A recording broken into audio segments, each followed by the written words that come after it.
చంద్రబాబు నాయుడు కొడుకు ఈ మధ్యకాలంలో ఏమంటా ఉన్నాడు, both are not the same అంట.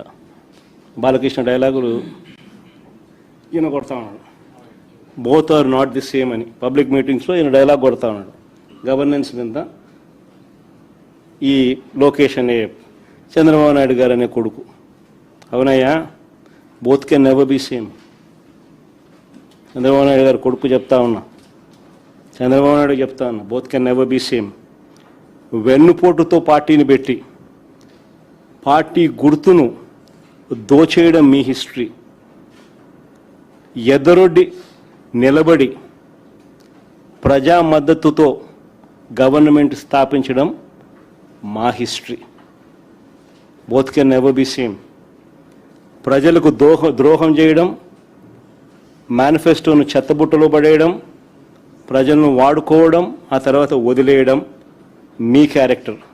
కానీ మేము 600 కూడా ఇచ్చిన ప్రతి మాట నిలబెట్టుకోవడం మా character. Both can never be same. పనులు చేసి చూపించడం మా స్టైలు, పబ్లిసిటీ క్రెడిట్ చోరీ చేయడం మీ style. Both can never be same. విద్య, వైద్యం, ఆరోగ్యం, వ్యవసాయం, ప్రజల చెంతకే పాలన, గృహ నిర్మాణం, మహిళా సాధికారత, మహిళా రక్షణ, దిశ లాంటి విప్లవాత్మక కార్యక్రమాలు మా చరిత్ర. వీటిని అన్నింటినీ నాశనం చేయడం మీ చరిత్ర. Both can never be same.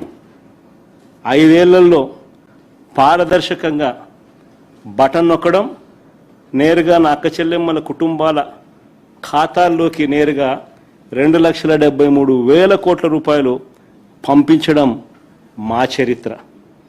మీరు 2 ఏళ్ళు కాకతలికే మేం చేసిన అప్పు కన్నా ఎక్కువ 3,40,000 కోట్లు అప్పు చేసి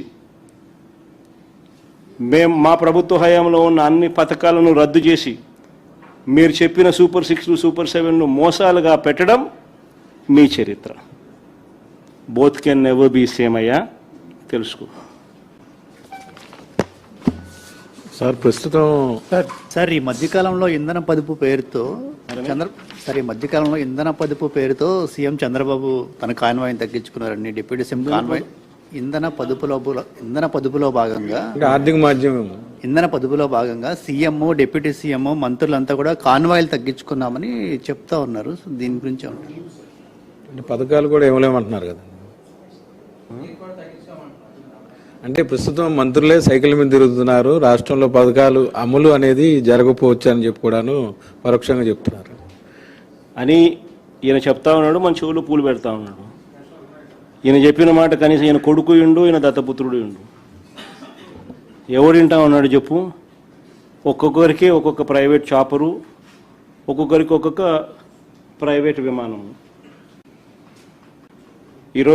ఈరోజు నీకు అక్కడ ఎయిర్పోర్ట్లోకి పోతే 3 విమానాలు కనిపిస్తాయి, 3 చాపర్లు కనిపిస్తాయి. ఈ ఎయిర్పోర్ట్లో కానీ, హైదరాబాద్ ఎయిర్పోర్ట్లో కానీ. వీళ్ళు ఎక్కడుంటే అక్కడ ఒక్కొక్కరికి రోడ్డు. వీళ్ళు మిగతా విషయాలన్నీ వీళ్ళు ఇట్లటన్నీ కథలన్నీ మనకు సోది చెప్తారు. ఆ సోది అంతా మనం వినమని చెప్పి మన చెవులో పూలు పెడతాం.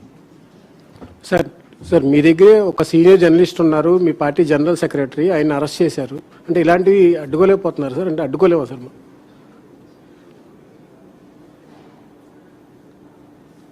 అడ్డుకోవాలి హరీష్. ఒకటి ఏంటంటే ప్రజాస్వామ్యంలో అల్టిమేట్గా నువ్వు ఏదైతే ఇత్తుతావో అదే పండుతుంది. వీళ్ళు చేసేటివన్నీ ఏదైతే చేస్తూ ఉన్నారు, రేపు పొద్దున ఇవన్నీ వాళ్ళు చుట్టుకుంటాయి. నేను ఇన్ఫ్యాక్ట్ ఇది సందర్భంగా నువ్వు ఎలాగో ఈ టాపిక్ ఎత్తినా కాబట్టి నేను చెప్తా ఉన్నా, ఈ రాష్ట్రంలో ఉన్న ప్రతి పోలీస్ సోదరుడికి కూడా నేను రిక్వెస్ట్ చేస్తూ ఉన్నా, చంద్రబాబు నాయుడు గారి ప్రలోభాలతోనూ భయంతోనూ చంద్రబాబు నాయుడు గారు చెప్పినట్టు చేయకండి. ఎందుకంటే రేపు పొద్దున వీటి అన్నిటి మీద ఎంక్వైరీలు జరుగుతాయి. ఎవరెవరు తప్పులు చేసినారు ఆ తప్పులన్నిటి మీద ఎంక్వైరీ జరుగుతుంది. ఎంక్వైరీ జరిగి ఆ తప్పు చేసిన అధికారులందరినీ చట్టం ముందు నిలబెడతాం దోషులుగా. రిటైర్ అయిపోయినా కూడా తీసుకొస్తాం. సప్త సముద్రాల అవతల ఉన్నా కూడా తీసుకొస్తాం. లుకౌట్ నోటీసులు ఇస్తాం, అన్ని రకాలుగా ఏమేం చేయాలని అన్ని చేస్తాం. అందుకనే గవర్నెన్స్లో ఉన్న వాళ్ళు ఖచ్చితంగా వేసే ప్రతి అడుగు కూడా రేపొద్దున ఇదే మనకు చుట్టుకుంటే ఎలా అని ఆలోచన చేసి వేయాలి. చేసేది ప్రజలు ఇచ్చిన అవకాశం, దేవుడిచ్చిన అవకాశం, ప్రజలకు మంచి చేయమని చెప్పి నేను ముఖ్యమంత్రి స్థానంలో కూర్చోబెట్టాను. ఆ ముఖ్యమంత్రి పదవిని ప్రజలకు మంచి చేయడం కోసం ఉపయోగపట్టాలి, కానీ కక్ష తీసుకోవడానికి కోసము, లేకపోతే మీకు వ్యతిరేకంగా ఎవరైనా మాట్లాడితే వాళ్ళ మీద తప్పుడు కేసులు పెట్టి వాళ్ళ జీవితాలను నాశనం చేయాలని చెప్పి చూడడం అన్నది దుర్మార్గం. అందుకే ప్రతి పోలీస్ సోదరికి చెప్తా ఉన్నాం, రేపొద్దున మీరు ఇరుక్కుంటారు. చంద్రబాబు నాయుడు గారి ప్రలోభాలకు దయచేసి లొంగాకండి, రేపొద్దున మీరు ఇబ్బంది పడతారు.